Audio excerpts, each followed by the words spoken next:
Hirohiko Araki, while growing up, was influenced by a lot of things, be it movies, music, books, and most of them were either European or Western, with Araki himself saying that he never really had Japanese books around the house, which is why he grew up so interested in other cultures. But when he did read Japanese media, it was mostly Shonen Jump, because the manga format caught his eye. Though, while visiting his older sisters, he also found himself reading another kind of magazine, this being a shoujo manga, which contained stories aimed more at younger girls than younger boys. But he found himself enjoying it nonetheless and became an avid reader of Bisetsu Margaret. And later in his life, he would go on to write stories and characters that challenged the norms of both these kinds of manga, be it the abundance of fashion and feminine posing in his battle shonen, or the deconstruction of the Yamada Dedeshiko with Yukiko Yamagishi. He always seemed to be trying to push the limits of manga as a whole. So it's no surprise that at some point in his career, he'd come back and make a shoujo manga of his own. And he did just that on August 12th of 2017, when he released Thus Spoke Rohan Kishibe, Episode 8, D.N.A.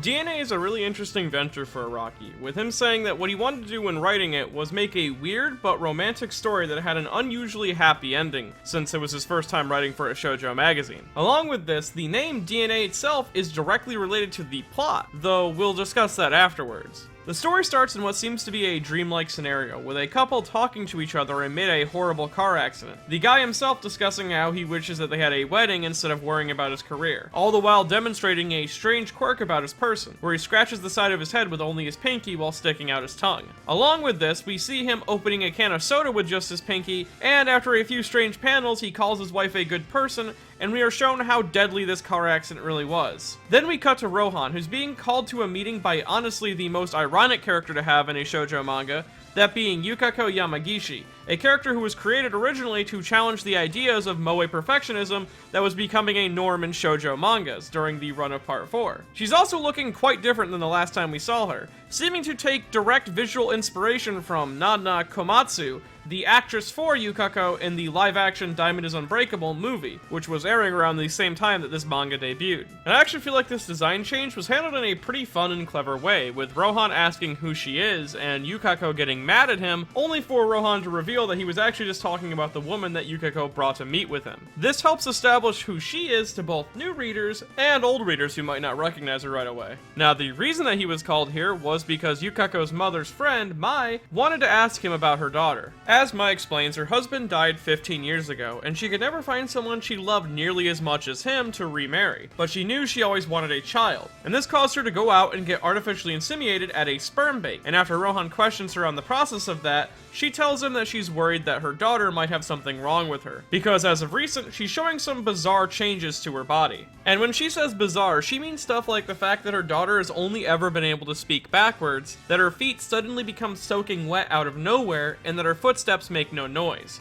But then you have her biological weirdnesses, such as the fact that she has no facial hair growing in above her eyes. That means no eyelashes or eyebrows. Though the weird thing is, below her eyes, her hair comes in extra thick. This includes her eyelashes and her bushy sideburns that go straight down to her jaw. Though the real strangeness about her is that she developed a tail at some point, and whenever anyone presses on the tail, her skin suddenly camouflages itself to fit into the background or environment. And with all these symptoms, it's easy to assume something is afflicting this little girl, be it a sickness that only appears in JoJo or a Japanese curse of some sort. And thus, Rohan gives into his curiosity and uses Heaven's Door on Mai's daughter to turn her into a book and read through her life. Though after reading her whole life story from conception, Rohan realizes that this isn't an illness or a curse, but her natural state of being, saying it could be considered a physical form of a stand of some sort, which makes me wonder if there's something fucked up about the Morio water supply. Like, did some dude get like shot with the stand arrow and he fell face first into a river and just contaminated the whole thing? Though that's not important. What is important is that there's nothing wrong with Mai's daughter. So Rohan refuses to do anything to change her, along with Rohan delivering one of the messages of this one shot, and that's that people don't get to decide what's normal for others. With him saying that even though she might get bullied for her differences, it would be much more damaging to force her to be someone that she isn't just so she can blend into societal's norms. And I personally think that this is a great message for people who are developing and becoming their own person, especially so for people living in Japan. And funny enough, because he doesn't act is the reason that this story can have a happy ending. Because after Rohan leaves, Yukako informs Mai that she read through some of the story of her daughter and she didn't catch the name, but she saw stuff about her daughter's father, and that Mai could identify him if she looked for these specific things. The fact that he was 30 when he donated, meaning that he would be around his mid-30s right now, and that he lived in the Yamagata area, along with saying that he has a few physical features that match her daughter, only lacking speaking backwards and possibly the tail. And finally, a massive scar on the side of his head. And with all this information in hand, Mai begins her journey to track down this man, hoping to find some answers about her daughter's condition. And in all of her searching, she ends up finding him. Or he ends up finding her, actually. Though he doesn't recognize her and continues on his way. She figures that this must be him and begins to tail him until they end up back at the playground where her daughter is playing. And when he approaches the playset that her daughter is on, he seems to grab her and start walking away to a taxi. This causes her to panic and rush over and grab at her kid, demanding that he let her go, only for it to be revealed that her daughter was just playing a prank, trying to get the two to talk, as she turns invisible and hops out of his arms and runs back to the playset. And this interaction did exactly that. It got the two talking, and through this conversation, the reader and Mai are slowly cued into the fact that this man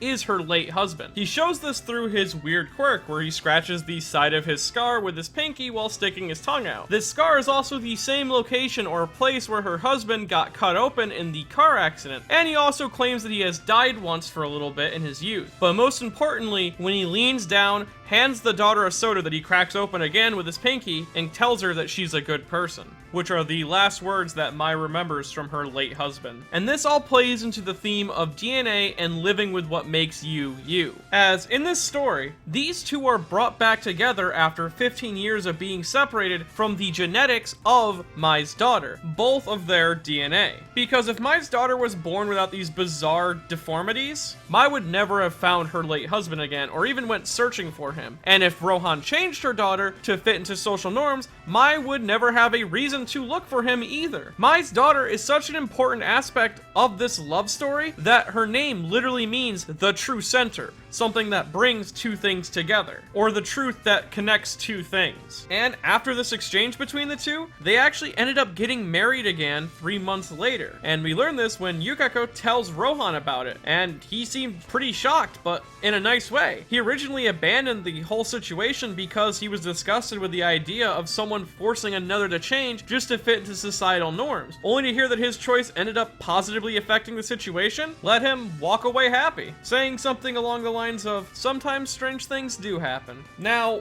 one of the things about this story that I thought was really cool is that the chapter wasn't always called Thus Spoke Rohan Kishibe Episode 8 DNA. It actually used to be called Rohan Kishibe Does Not Move Episode 8, though later on it became its Thus Spoke title. But it's kind of funny when you think about it, since Rohan doesn't actually do anything in the situation, aka Rohan doesn't move. But at the end of the day, I think this was a really weird but sweet story written by Araki, and fit perfectly for what he was trying to create, showing that when he writes outside of his comfort zone, he has stories that still manage to maintain his iconic level of bizarreness. Now, if you enjoyed this video and want to support more videos like it in the future, I have a Patreon at patreon.com/ManyNotTheBadGuy. And if you want to see DNA of your soul, well, first you have to buy a copy of Shimonetta at buyshimonetta.com.